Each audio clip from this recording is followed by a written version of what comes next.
모아이 선수는 좀 어땠나요? 실제로 실제로 봤는데 그러니까 옛날에는 벤턴급 선수 때는 믿기지 않을 정도로 키도 엄청 크실 뿐만이 아니고 그렇다고 몸이 비어 보이지 않았어요. 다 꽉 차 있으셨고 와 진짜 운동량이 느껴지는 몸이었습니다. 그 두 분 다 사람이 세 보였어요. 맞아요. 두 선수를 떠올려 보면 저도 그런 생각이 들고요. 이때 시간이 9시였네요. 네 맞습니다. 일찍 도착했고 검정 대표님 모습이 나오고 있습니다. 정장 멋있어요. 사실 유진수 선수가 이번에 2차전인데 이기지 못했으면 몸을 보면 이 꼬마돌 매치도 조금 성사가 진짜 결정을 두꺼워서 다 애매한 몽골 상황이었어요. 씨름하는 사람 그렇죠. 같아요. 전 기도했어요.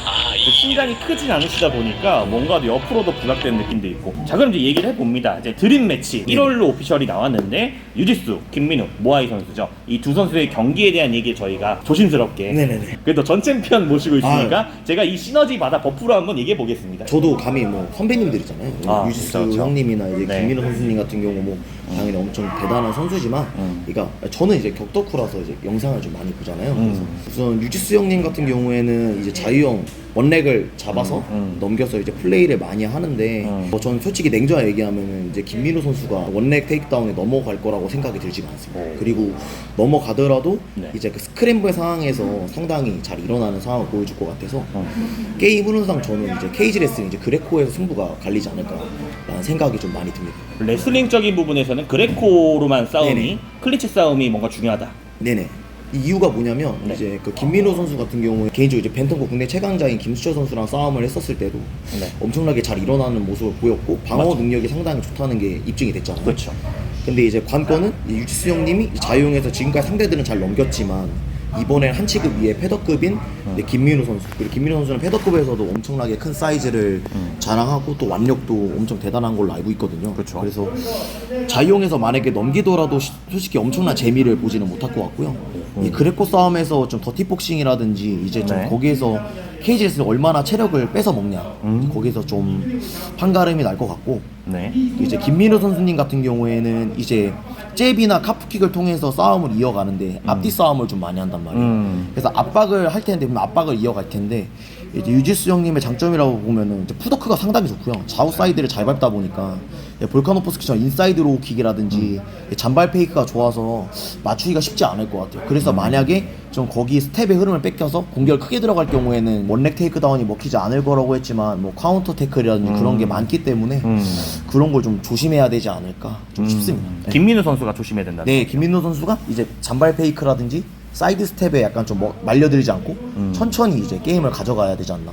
그래서 앞손 잽을 이용할 때 이제 바디 잽이라든지 바디 잽을 주고 위를 주고 앞차기 모션을 좀 주면서 천천히 압박을 이어가는 게 좋지 않을까 싶습니다. 와, 곽준 선수 분석 너무 잘하는데요? 아 진짜요? 괜찮나요? 깜짝 놀랐습니다 지금. 네네네. 기대는 하고 있었는데 이 정도로 거의 약간 애드립식이거든요. 이게 네네. 준비된 내용이 아닌데 바로 이렇게.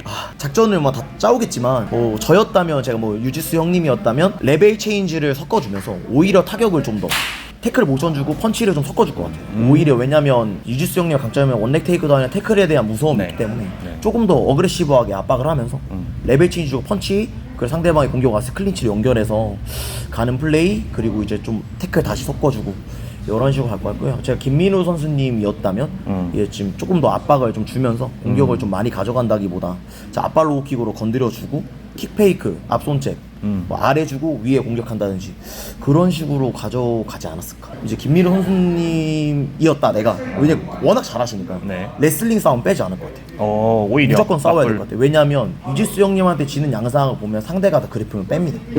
어차피 빼게 되면 밀리게 되고 털리게 되기 때문에 오히려 공격이 들어왔을 때 방어 후 바로 저 같으면 돌려서 바로 케이지 레슬링 공격으로 들어갈 것 같아요. 아니면 때리거나. 네, 아니면 떨어지고 바로 압박해서 때리고.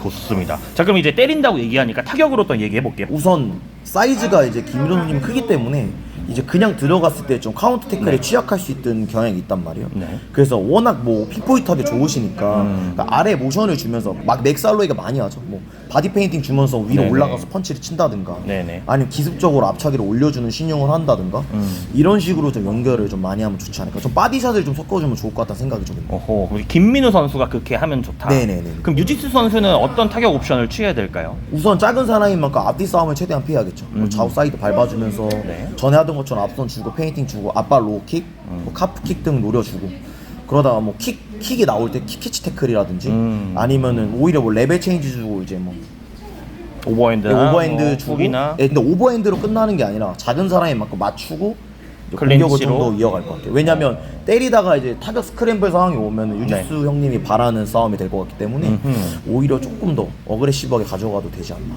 아, 결국에는 약간 타격 교환이 이루어지면 엉키는 순간이 나올 수 있어서 클린치라든가. 네, 오히려 그 상황을 만들게 공격을 좀 3타 이상 좀 던져주는 게 좋지 않나. 아, 좋네요. 자, 그럼 이제 마지막 부분입니다. 만약에 그라운드 상황이 온다, 어떤 상황이 이뤄질지. 아 근데 솔직히 유지수 형님 위로 올라가면은 제가 봤을 때 유지수 형님이 제가 전에 주짓수 국대 90몇 킬로 선수를 하는 거 제가 봤어요. 네. 그 사람 컨트롤하는 걸 봤을 때 네. 분명 상위로 올라가면은 김민호 선수님도 쉽진 않으실 거다. 워낙 둘 다 탑급 선수님들이시다 보니까. 그렇죠. 그래서 당연히 그 밑에 싸움을 피해야 될 것 같고 오히려 태클을 칠 수도 있지 않나? 오히려? 넘겨서 오히려 자기가 상위로 올라갈 수도 있지 않나? 김민우 선수가. 예, 왜냐하면 유지수 형님한테 감히 태클을 친 선수가 없었기 때문에 그쵸. 오히려 탑 플레이어인 가능성이 좀 높다고 좀 보거든요. 그러니까 물론 저였다면 뭐 피했겠지만 김민우 선수님 같은 뭐 블랙벨트 주짓수라면 네.